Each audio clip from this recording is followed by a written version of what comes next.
আমরা প্রত্যেকে জানি যে আত্মীয় স্বজনের হক নষ্ট করা যাবে না, এটা আমাদের মুসলমানের ধর্ম। কিন্তু আত্মীয় চেয়ে যারা আপনার প্রতিবেশী আছে তাদের হকটা সবার আগে। কারণ কি জানেন, আপনার যখন একটা সমস্যা হবে সবার আগে আপনার প্রতিবেশী আপনার কাছে আসবে, এটা মেনে নেবেন। আমি আমার জীবনের একটা ঘটনা বলি। এটা আমি পিৎজা হাট থেকে একটা পিৎজা অর্ডার দিছি, একটুও মজা না। আমি সবসময় বাসায় পিৎজা বানিয়ে খেয়ে থাকি। আমি কখনো বাহিরের পিৎজা বা বার্গার এগুলি বাহির থেকে কিনে আনি না। তো যেটা আমার বোনের ছেলে, ও বাহিরের পিৎজা খাবে, পিৎজা হাটের, ওর কাছে বলে ভাল লাগে। এখানে 6 পিস বোধহয় ছিল, আমরা 6 জনে খাইছি। 6 জন না 5, হ্যাঁ 6 পিস ছিল, আমরা 5 জনে খাইছি। 1 পিস 2 পিস ও একা খেয়েছে, আমার বোনের ছেলে। তো বাট পিৎজা হাটের পিৎজা বলে খুব মজা, একবারে চিলি ফ্লেক্স দিয়ে পিৎজা নিয়ে আসছে। আমি বললাম সে তার ঠিক আছে, আমি আলু ভর্তা করছি, আলু ভর্তা হবে, বাট মনে অনেক মজা।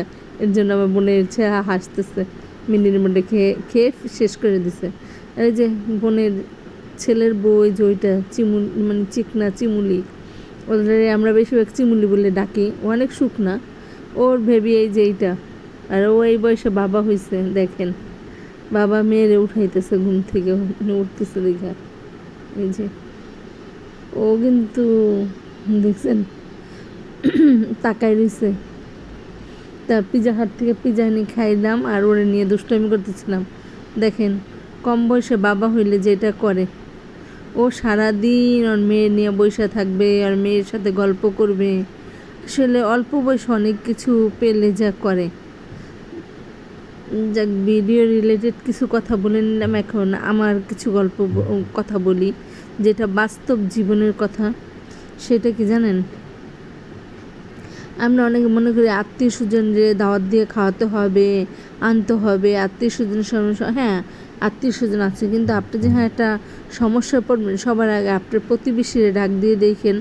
এর জন্য আমাদের প্রত্যেকের উচিত প্রতিবেশীর সাথে ভালো ব্যবহার করা, ভালোভাবে থাকা। কারণ আপনার প্রতিবেশী আপনাকে সবার আগে হেল্প করবে। আপনার আত্মীয় স্বজন অনেক দূরে। সবাই আমার চ্যানেলটা সাবস্ক্রাইব করবেন, ফুল ভিডিওটা দেখবেন। যদি আমি কেউ কাছে না যেয়ে থাকে আমার কমেন্টে জানাবেন। এই দেখেন সব কেটে কুটে নিচ্ছি। এই যে মুরগি কাটছি, আলু কাটছি, পেঁয়াজ কেটে নিচ্ছি। মুরগিটা এখন ভাজবো। আর কি হয়েছে জানেন, আমাদের গ্যাস নাই, একবারে চলে গেছে। এর জন্য লাকের চুলা ধরাইছি, আর মেহমান আসবে তো, এর জন্য বিশেষ করে লাকের চুলা ধরানো। ছাদের উপরে এই যে রান্না করতেছি। আর পাশে একটা ভালো দৃশ্য দেখবেন, দেখেন ও আমার সাথে সাথে সব সময় থাকবে, সব সময় ও আমার সাথে সাথে। দেখেন এর আগে করলা ভাজি করে নিয়ে এই কড়াইটাই আবার এই যে মুরগি ভাজবো। মাশাল্লাহ, দেখেন খুব সুন্দর, মানে পরিবেশ দেখতেও কিন্তু খুব ভালো লাগে। যে মুরগিটা আমি মাখাই নেব।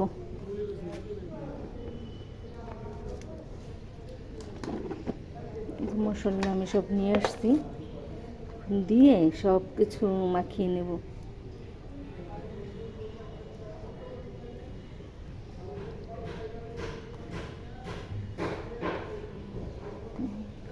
দিয়ে নিই সব মাখিয়ে, তেল দিয়ে রাখছি, তেলে ভেজে নেব। দেখছেন এরকম পরিবেশে কি রান্না করতে ভালো লাগে। মুরগিটা মাখানো শেষ। বিসমিল্লাহ করে একটু লবণ দিয়ে নিই, তাহলে বলে ধরে না করাইতে। আমি একটু লবণ দিয়ে নিলাম। এই যে বিসমিল্লাহ করে একটা পিস দিই। বিসমিল্লাহ, অনেকদিন পর লাঠি চুলে রান্না করতে আসছি। জানি না কেমন হবে। এর আগে করলা ভাজি করে নিয়ে গেছি, ওই সময় ভিডিও করতে আমার মনে ছিল না। দেখাবো সবগুলি দিয়ে। একবারে গ্রামের পরিবেশ লাগতেছে আমার কাছে, ঠিক আছে, খুব ভালো লাগতেছে। আসলে প্রতিদিন যারা রান্না করে, আর গ্রামটাও লাঠি চুলায় রান্না করা, যে লাঠি পড়ে না, ওই গ্রামটা কিন্তু আমার কাছে খুব ভালো লাগে। কার কার কাছে ভালো লাগে বলেন তো? আমার কাছে এই গ্রামটা খুব ভালো লাগে। আমি দেশে গেলে অনেক সময় এই গ্রামটা আমার কাছে খুব ভালো লাগে। এখন রান্না করতেছি, তাও ভালো লাগতেছে। এই দেখেন বসে আছে, ও আমার সাথে সব সময় বসে থাকবে যেখানে থাকি। এই দেখেন মিনি এদিকে আসো, আসো, আসো, আসো, আসো, সব কিছু এনে দিচ্ছি। এই যে নারকেল আমরা ম্যানেজ করে রাখছিলাম, ওইটা দিয়ে রান্না করেছিলাম আর কি। একটু বাতাসও আছে বুঝছেন, বাতাসের জন্য আগুন একটু কমই লাগেছিলাম। সমস্যা নেই, এতটুকু আগুনে রান্না করা যায়।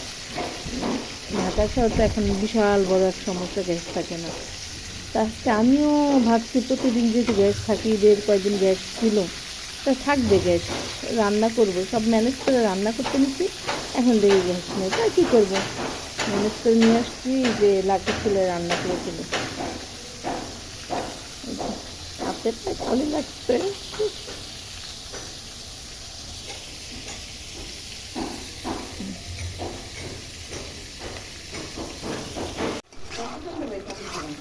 হ্যাঁ 2-3 হাজার হয় আমার, 3-4 হাজার টাকার মতো হয়ে যায়। এই মাসে 3 হাজার টাকা হয়ে গেছে ধান।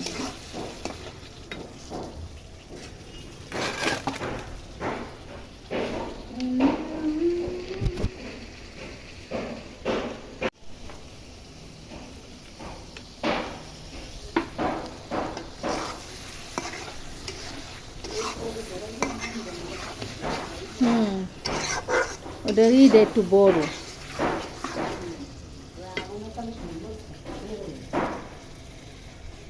মশলা দিয়ে কষাইতেছে অনেকক্ষণ সময়। আলু ভেজে নিছি একটু দেখেন।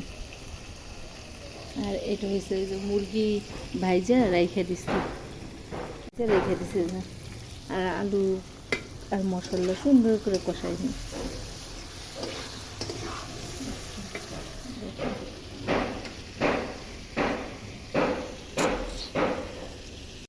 আলু কষানো হয়ে গেছে, মশলা কষানো হয়ে গেছে, মুরগিটা দিয়ে দিচ্ছি।